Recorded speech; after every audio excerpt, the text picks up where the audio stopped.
Faster film का first scene एक prison से शुरू होता है, जहां से मेन कैरेक्टर ड्राइवर को प्रिजन से निकालकर पुलिसमैन ऑफिसर के पास ले जाते हैं। ऑफिसर इसे कहता है तुम यहाँ रहे, लेकिन तुम्हें किसी किस्म की ट्रबल नहीं हुई। फिर वो कहता है कि मैं ये उम्मीद करता हूँ कि यहाँ जो अंधेरा है तुम इसको पीछे छोड़कर जा रहे हो। इस पर वो कहता है कि कोई क्वेश्चन है। फिर ड्राइवर कहता है कि एग्जिट कहाँ है। इससे जाहिर होता है कि ड्राइवर 10 ईयर्स से प्रिजन में कैद होता है, लेकिन अब आजाद हो जाता है। जेल से बाहर आने के बाद ड्राइवर तेज भागकर एक जंक यार्ड में पहुंच जाता है, जहाँ टूटी हुई गाड़ियां होती हैं। वहाँ एक सही गाड़ी के ऊपर से कपड़ा हटाता है और इसे ले जाता है। इसमें कुछ डॉक्यूमेंट्स, पेपर्स और पिक्स होती हैं। फिर वहाँ एक तस्वीर देखता है जिसमें इसका भाई होता है। इसका कत्ल किया जा चुका होता है। यहाँ ये भी पता चलता है कि ड्राइवर का मकसद एक एक करके अपने भाई के कातिलों से बदला लेना होता है। ये सोचकर वो अपनी कार की डायरेक्शन को बेकरफील्ड ऑफिस की तरफ कर देता है और वहाँ जाकर ऑफिस के एम्प्लॉय को मार देता है। अंदर से ऑफिस वर्कर्स चिल्लाना शुरू कर देते हैं और एक सीसीटीवी कैमरा के जरिए इसकी रिकॉर्डिंग हो जाती है। थोड़ी देर में वहाँ इन्वेस्टिगेशन टीम पहुंच जाती है और वहाँ कॉप और डिटेक्टिव इस केस को हैंडल करते हैं। फिर ड्राइवर इस आदमी की जगह पर होता है जिसने इसे गाड़ी और गन दी होती है। वहाँ न्यूज चैनल पर सेम न्यूज चल रही होती है कि बेकरफील्ड में एम्प्लॉय को मार दिया गया और मर्डरर्स की एज 30 इयर्स थी और हाइट 6'5" थी। पुलिस ने अभी विक्टिम का नाम नहीं बताया। ड्राइवर इस आदमी को पैसे देता है, लेकिन वो आदमी इससे कहता है कि बताओ तुमने प्रिजन में रहकर इतना पैसा कहाँ से स्मगल किया। जिस पर ड्राइवर कहता है कि तुम्हें जानने की जरूरत नहीं है। ड्राइवर इससे इसके भाई के कातिलों की नेम्स की लिस्ट मांगता है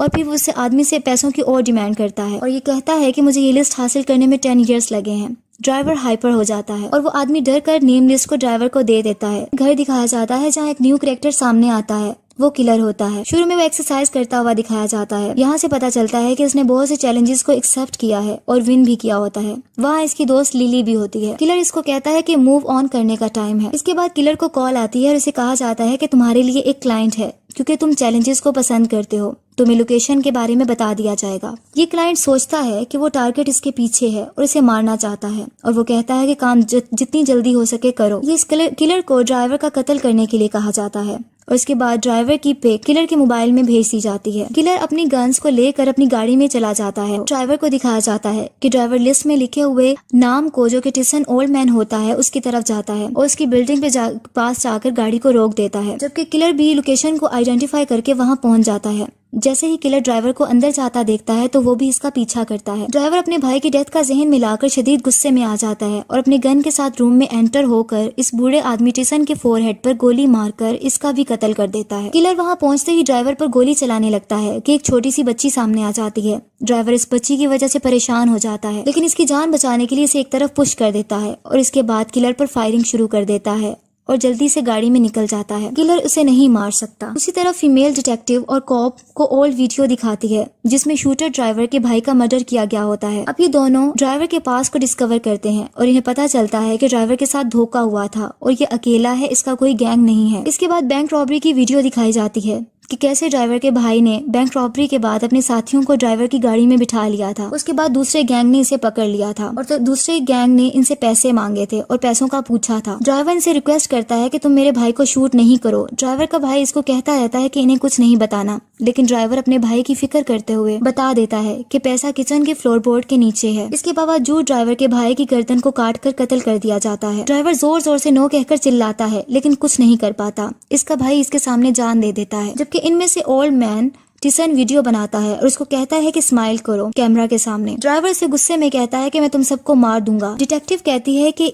अब इन वीडियोस में जितने लोग हैं जिन्होंने इसे मारने की कोशिश की और इसके भाई का मर्डर किया, वो इन सब के पीछे जाएगा और इनका कत्ल कर देगा। इसी दौरान डिटेक्टिव और कॉप को न्यूज आती है कि टिसन ओल्ड मैन का कत्ल हो गया है और वो जल्दी से वहाँ पहुँच जाते हैं। पता चलता है कि गन से फायर करके 2 पर्सन्स के दरमियान हुई। इसके बाद दोनों गायब हो गए। फिर दिखाया जाता है कि ड्राइवर मोटेल पहुँचता है। इस होटल के रूम में न्यूज देखता है इस मर्डर के बारे में जो ड्राइवर ने किया होता है। मॉर्निंग टाइम में दोबारा ड्राइवर अपनी गाड़ी लेकर निकल जाता है और एक घर के सामने पहुंचता है जो कि एक लेडी का घर होता है। घर में वो लेडी अपनी बेबी के साथ होती है और ये ड्राइवर लेडी की पुरानी दोस्त होती है। वो अंदर अपनी गन लेकर जाता है और वहाँ जाकर फ्रेम पिक देखता है। वो लड़की इसके करीब आती है और फ्रेम लेकर इसको स्लैप कर देती है और कहती है कि तुम यहाँ क्यों आए हो और तुमने मुझे प्रिजन में आने से क्यों रोका था। फिर वो ड्राइवर को बताती है कि मैंने अपनी नई जिंदगी शुरू कर ली है। ये सुनकर ड्राइवर वहाँ से चला जाता है। अब ड्राइवर का नेक्स्ट टारगेट निक्सन होता है और वो स्ट्रिप क्लब में होता है। जल्द ही ड्राइवर स्ट्रिप क्लब में पहुंच जाता है जहाँ बहुत से आदमी खड़े होते हैं और वहाँ निक्सन भी होता है। निक्सन हकीकत में वही आदमी होता है जिसने इसके भाई का कत्ल किया होता है और इसको काटा होता है। ड्राइवर अंदर जाता है और वो गन लेकर नहीं जा पाता क्योंकि चेकिंग करके अंदर जाने दिया जाता है। ड्राइवर अंदर जाकर वहाँ से एक स्क्रू ड्राइवर जैसा टूल लेता है और वहाँ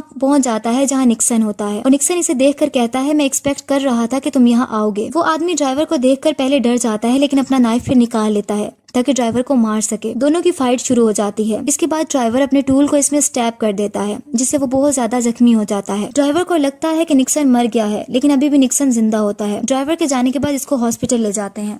नेक्स्ट डे दिखाया जाता है कि किलर अपने मिशन पर जबकि डिटेक्टिव और कॉप अपने मिशन पर निकल जाते हैं। कॉप अपनी पार्टनर डिटेक्टिव को कॉल करता है जो इसे बताती है कि हमारे दोनों विक्टिम्स पहले ही मालूमात रखते हैं और कहती है कि मुझे तुम्हारा फॉलो अप चाहिए। कॉप कहता है कि क्या तुमने सुना है कि निक्सन को स्टैब कर दिया गया है। फिर कॉप हॉस्पिटल में सर्जरी वाली जगह पर पहुंच जाता है जहाँ वह इंजर्ड निक्सन होता है। दूसरी तरफ किलर को ये पता चलता है कि तुम्हें ड्राइवर हॉस्पिटल में मिल सकता है क्योंकि इसका थर्ड विक्टिम हिट करने से बच गया है। ड्राइवर इसको खत्म करने वहाँ जाएगा और ऐसा ही होता है। ड्राइवर हॉस्पिटल पहुंच जाता है जहाँ इसके भाई का कातिल होता है। वहाँ स्पेशल केयर यूनिट में जाकर जहाँ इस आदमी का ऑपरेट किया जा रहा होता है अंदर चला जाता है।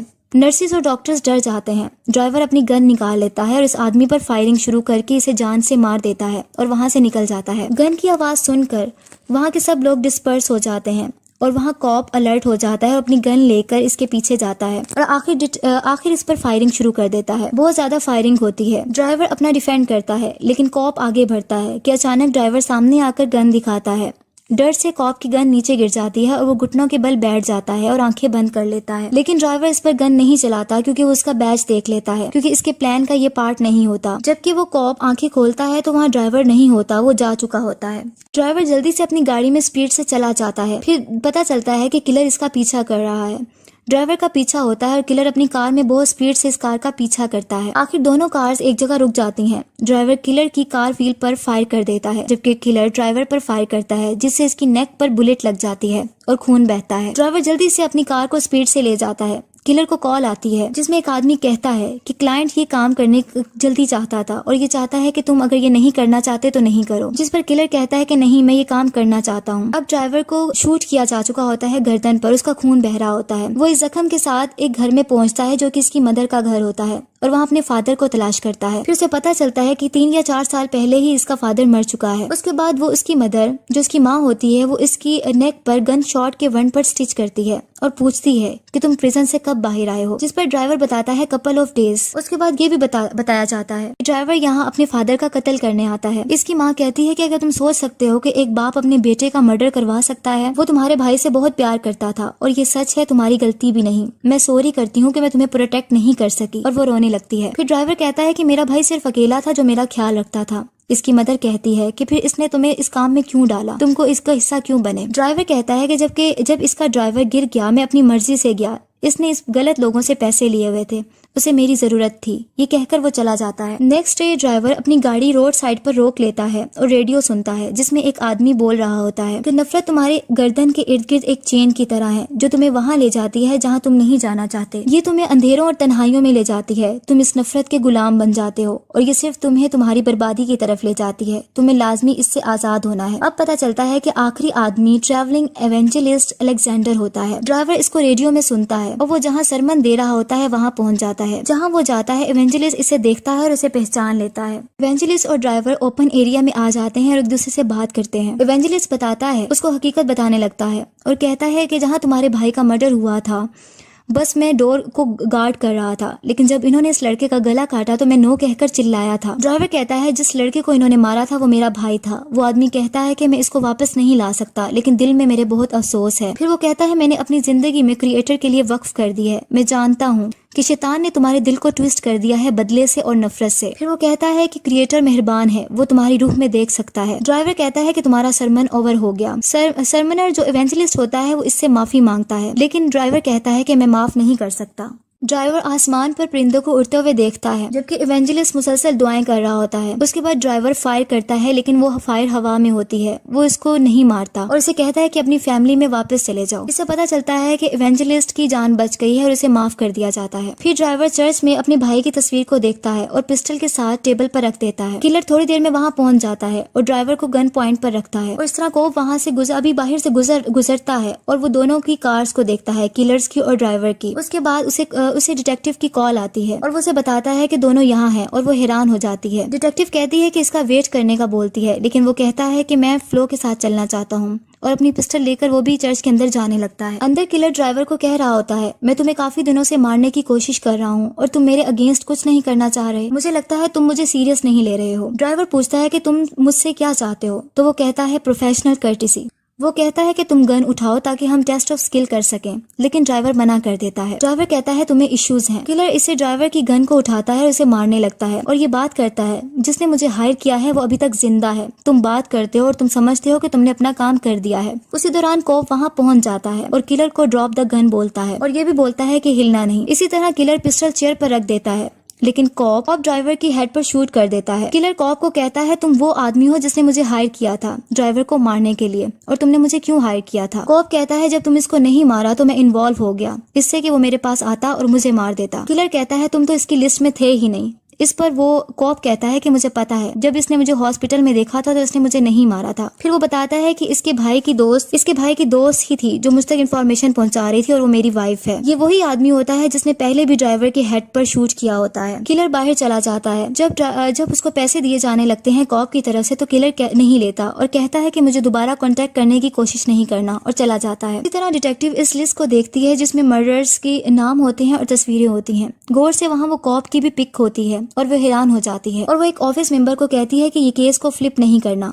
दूसरी तरफ कॉप अपनी फैमिली को कॉल करता है और उसे कहता है कि मैंने केस को क्लोज कर दिया है, परेशान नहीं होना, मैं कपल आवर्स में घर पर आ जाऊंगा, सब ओवर हो गया है। इतनी देर में ड्राइवर इसकी बैक साइड पर आता है और इसे शूट कर देता है। ड्राइवर जिंदा होता है। मरते मरते कॉप पूछता है कि तुम जिंदा कैसे हो। ड्राइवर इसे मेटल दिखाता है जो इसके सर की बैक साइड पर लास्ट में सेट की गई थी। कॉप कहता है कि मैंने अपनी हेल्थ खुद बनाई है। ड्राइवर इस पर दूसरा गन फायर कर देता है जिससे कॉप की डेथ हो जाती है। डिटेक्टिव वहाँ पहुंचती है और उसको कॉप की डेड बॉडी मिलती है। ड्राइवर सब मर्डरर्स को मार चुका होता है जो कि इसके भाई के कत्ल में इन्वॉल्व थे, सिवाय इवेंजलिस्ट अलेक्जेंडर के, क्योंकि उसने माफी मांग ली होती है। आखिर में ड्राइवर अपने भाई की एशेस को समुद्र में बहा देता है क्योंकि वो अपने भाई का बदला ले चुका होता है। जबकि दूसरी तरफ ट्रैवलिंग इवेंजलिस्ट अलेक्जेंडर को दिखाया जाता है जो फॉरगिवनेस पर अपना सरमन दे रहा होता है।